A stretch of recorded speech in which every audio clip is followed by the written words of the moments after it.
एक छोटे से गांव में देवशर्मा नाम का ब्राह्मण अपनी पत्नी के साथ रहता था। लंबे समय तक उनकी कोई संतान नहीं थी, इसलिए वे बहुत दुखी रहते थे। आखिरकार एक दिन ब्राह्मण की पत्नी को एक पुत्र प्राप्त हुआ। उसी दिन उनके घर के पास एक नेवली ने भी एक छोटा नेवला जन्म दिया, लेकिन नेवली मर गई। ब्राह्मणी बहुत दयालु थी। उसने उस अनाथ छोटे नेवले को उठा लिया और उसे अपने बेटे की तरह ही पालना शुरू कर दिया।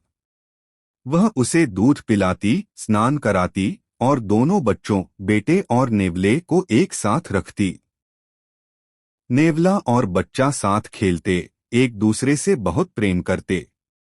ब्राह्मण और ब्राह्मणी दोनों इस दोस्ती से बहुत खुश थे। एक दिन ब्राह्मण कुछ काम से बाहर गया। ब्राह्मणी को भी घर से कुछ जरूरी सामान लाने के लिए बाजार जाना पड़ा। उसने बच्चे को पालने में लिटा दिया और नेवले को उसके पास छोड़ दिया। तभी घर में एक जहरीला काला सांप आ गया। वह बच्चे की ओर बढ़ा। नेवला ने खतरा देखा और तुरंत सांप पर झपट पड़ा। दोनों में जोरदार लड़ाई हुई। नेवला ने सांप को मार डाला, लेकिन खुद भी घायल हो गया।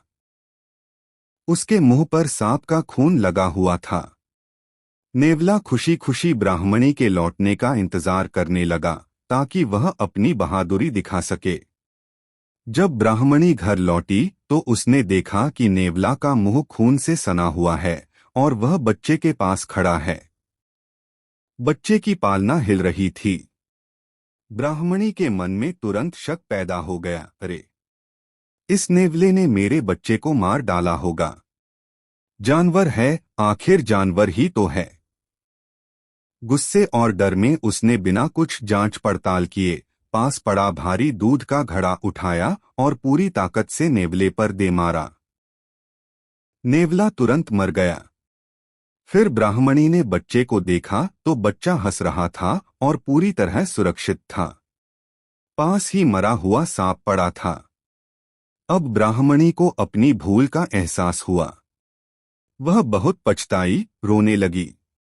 लेकिन अब बहुत देर हो चुकी थी। उसने बिना सोचे समझे, सिर्फ शक के आधार पर अपने वफादार नेवले की जान ले ली थी।